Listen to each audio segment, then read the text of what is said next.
James Twin for the untouchable true school sports. Let's go, baby. Bow! Be careful what you wish for because it can become a reality. Yeah. The untouchable true school sports empire, and y'all know the refs. Listen, man, I had to take a break from walking around Tokyo and all these lovely people to give you guys my post-fight review on Keyshawn Davis versus Gustavo Lemos.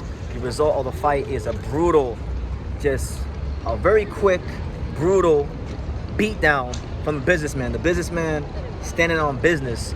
And I'll tell you guys like this, I feel like today was a true turning point in regards to how we should look at, Keyshawn Davis in comparison to the rest of his peers. Now, when I look at Keyshawn Davis, I've always seen him as a dynamic fighter, a guy with a lot of offensive creativity, and he fights with a certain mean streak that, his counterparts like Devin Haney and Shakur Stevenson are missing. And I gotta say it like this, Keyshawn Davis is not like Devin Haney, he's not like Shakur, and thank the Lord for that, because those guys put on snooze fest against fighters that's supposed to beat up. But then here we have Keyshawn Davis fighting a legitimate, credible fighter, Gustavo Lemos, the same Gustavo Lemos that Richardson Hitchens, a contender in the weight class above, who's getting ready to fight for a title, went life and death with. A lot of people thought that Hitchens lost that fight. I was there, I covered that fight. And so Keyshawn is tasked with the very tough task of fighting a Gustavo Lemos who came in 6 pounds overweight. And what did he do with him? I mean, there's not much to dissect. He stopped him in 2 rounds. It was an absolute clinic in precision punching, power punching. And this fight right here, to all the fighters that have homecoming fights, and they always say, oh, well, it's hard to fight at home because of tickets and this, that, and the third. This guy had all that pressure to perform in his hometown. He actually sold a lot of tickets for this fight, unlike a lot of you fighters in America that can't sell tickets even in your own hometown. Keyshawn Davis moved 10,000 tickets plus, and it was very reflected in the crowd noise. It was reflected in just the overall atmosphere. So I think Norfolk, shout out to Norfolk. I'm out here in Japan, supposed to be enjoying myself, and Keyshawn Davis got me feeling like Norfolk, Virginia is the place to be. I feel like I should have been there. That's how electric it was. So congratulations to him on what I believe is a star-making performance against Gustavo Lemos. I want to see him in a world title fight soon. And Keyshawn Davis has always been a fighter that, a lot's been expected of him since the amateurs. He's always been looked at to be more advanced than his actual number of fights in his career. And he's ready for a world title shot. I think he would beat the brakes off Dennis Branchik if they fought. I think he would smoke Raymond Murataya if they fought. I think he's not going to fight Shakur, so there's no sense even talking about that one. But, look, I know Tank's the money guy around these divisions, and I know Leonard Ellaby. I know Leonard Ellaby's going to be like, Keyshawn Davis is a tremendous fighter, but he ain't fucking with Tank. He's going to start saying all that stuff. But in a perfect world, let's just cancel this fucking Lamont Roach fight. Nobody's trying to watch that bullshit. I got respect for Lamont Roach. Lamont Roach has business that he should be worried about handling at 130. This Tank fight is a cash grab.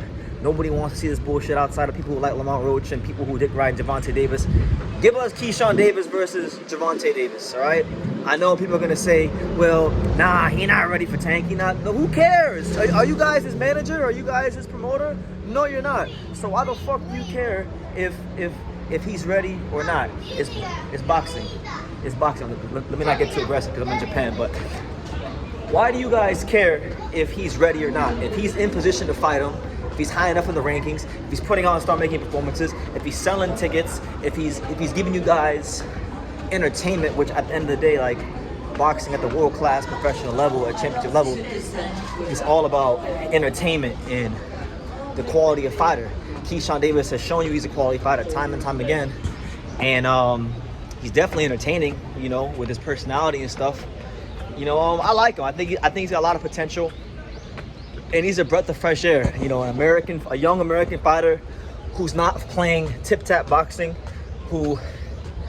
here you go with these damn steps, who's not trying to bore everyone to death and just be safety first all the time, and then gets all pissy when people don't like their fights. No, he's going out there, he's promoting himself. I mean, for Christ's sakes, Keyshawn Davis, from the very minute he entered the arena, he looked like a star. He looked like a star. The crowd reacted to him like he was a star. And then when he got in the ring and the lights were shining on him, he fought like a star. So I want to see him fight. God dang, those steps is crazy. But yeah, in a perfect world, we'd get the Gervonta Davis fight like immediately. We know that's not gonna happen. Shakur's in Matchroom. He's got his own things to worry about. But honestly, to me, Keyshawn Davis tonight, in terms of an attraction, in terms of entertainment, in terms of value, he has surpassed a lot of his young fellow American counterparts. And I think the world is his oyster. I think the world is his oyster. I think he needs to keep getting better, keep going at the end of the gym, keep improving, and keep showing the world that he's one of the most dynamic talents, not just in America, but just in boxing today. You know, so big fan of his, and I love what he's doing, not just for boxing in America, but look, bringing a big fight back to Norfolk, Virginia, stuff we haven't seen nor heard of since the days of old Pernell Whitaker. So look, Norfolk had an all-time great 30 years ago when it came to Pernell Whitaker bringing the fights to Norfolk, Virginia. Now they got one again with Keyshawn Davis, the businessman. I don't want to say all-time great, but they got something, you know, they got something to look forward to.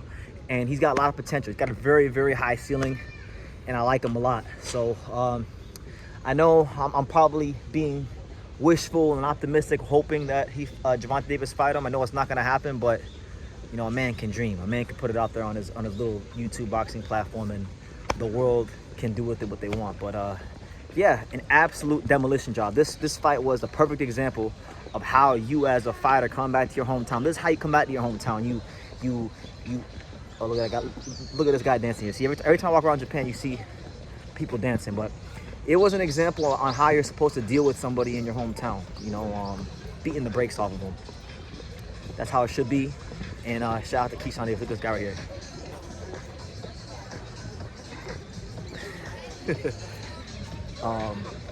So yeah, leave your comments down below. Make sure you guys take the time to subscribe. And like I say in every single one of these videos, you can love me or you can hate me, but I'm just a kid from Daniel. So until next time, take care, guys.